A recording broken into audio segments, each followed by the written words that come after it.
Salut chers amis et bienvenue dans cette nouvelle vidéo dans laquelle je suis heureux de vous recevoir et dans laquelle j'avais envie aujourd'hui de vous faire part de ma réflexion sur la grande démission qui est en train de toucher la France. Avez-vous déjà entendu parler du Big Quit ou de la Great Resignation ? C'est un phénomène qui s'illustre par une vague de démissions massives des travailleurs du pays de l'oncle Sam. On l'observe depuis l'été 2021 et il y aurait eu en novembre de la même année plus de 4,5 millions d'Américains qui auraient quitté leur job en tout cas. Et en France, la vague de démissions aurait traversé l'Atlantique à peu près 2 ans après la pandémie. L'envie de faire son carton et de quitter son job est de plus en plus tentante chez les salariés. Les démissions atteignent des niveaux records en France, on parlerait de 19,4% en 2 ans, en juillet 2021.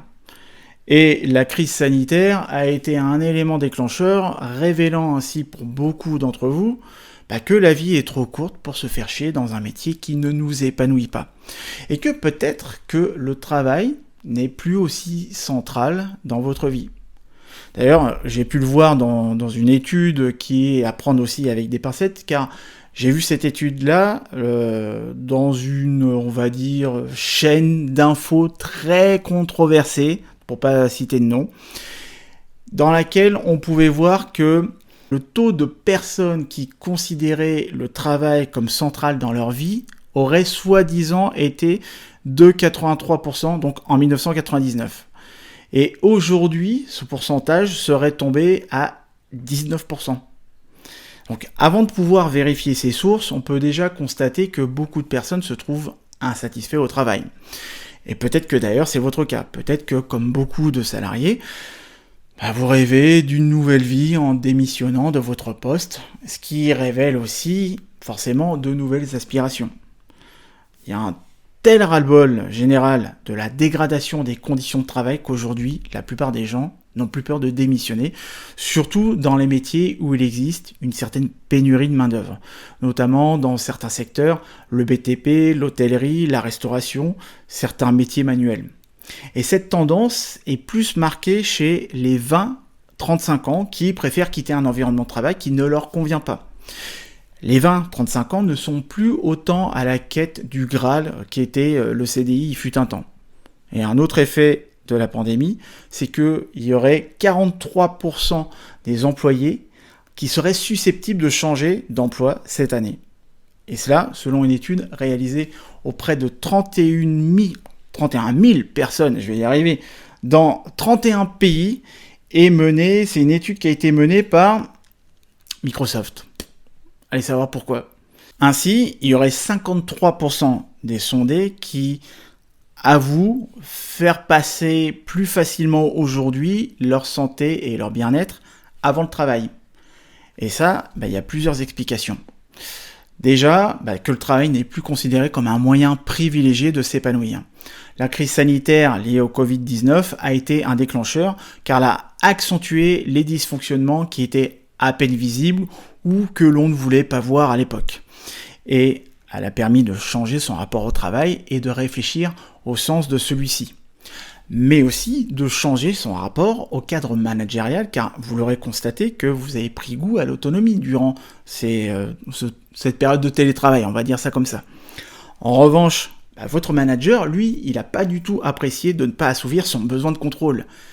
Il ou elle, d'ailleurs, était dans l'impossibilité de contrôler votre travail et s'est peut-être montré encore plus intrusif. Merci WhatsApp. Certains salariés estiment ne pas avoir été bien traités pendant la crise sanitaire. Si je vous disais tout à l'heure que le travail n'est pas un moyen privilégié pour s'épanouir, ça ne l'est plus aussi pour pouvoir se réaliser. Vos attentes et vos exigences ont évolué. Les salariés ont aujourd'hui un rapport de plus en plus consumériste au travail et surtout chez les jeunes, chez les plus jeunes.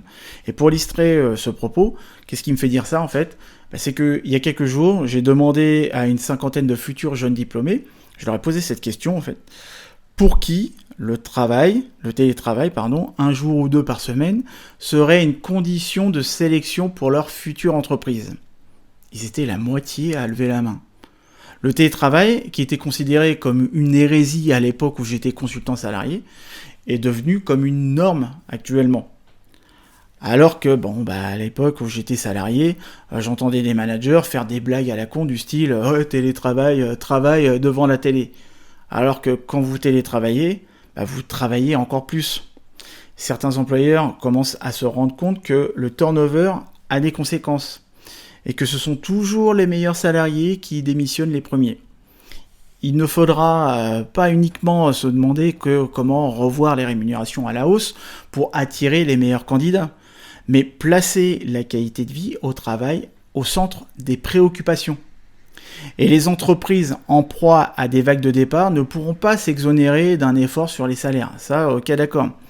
Ce qui sera en totale incohérence avec des pratiques managériales de certains de vos supérieurs qui sont juste incapables de faire preuve d'empathie, d'intelligence sociale et d'écoute. Ça me rappelle d'ailleurs le passage d'une interview du média indépendant Blast que voici. Psychanalytiquement, il y a une incapacité à ressentir les choses et donc à les comprendre. On avait dit aussi, alors après, si, parce qu'ils ont une affectivité ou une sensibilité, mais à eux-mêmes.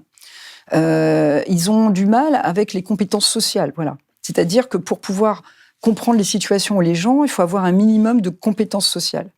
Et ces compétences sociales, ils ne les ont pas. Ils n'ont que des compétences intellectuelles. Et donc ce qui fait qu'ils ne comprennent pas, qu'ils n'ont pas de sensibilité à quelque chose qui va leur permettre de transcender. On peut faire tous les raisonnements intellectuels qu'on veut. À un moment donné, il faut qu'il y ait quelque chose, une forme d'intuition, une forme de sensibilité à l'autre, qui va vous faire prendre les bonnes décisions. C'est exactement le même type de personne que vous retrouvez très souvent dans des postes de top manager, directeur de ceci ou cela.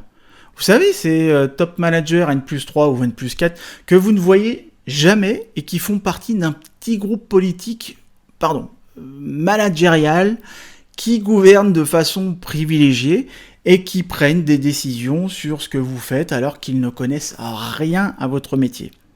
Bref, l'insatisfaction au travail de toute manière est partout et le phénomène touche toutes les catégories socio-professionnelles et tous les secteurs d'activité. Il faut quand même préciser que 41% des cadres ont songé à démissionner d'après le baromètre ifopfreelance.com. Le nombre de demandes d'accompagnement que je reçois pour accompagner des personnes qui n'en peuvent plus de leur travail a littéralement explosé. L'absence de reconnaissance et de perspective a eu raison de nombreuses vocations.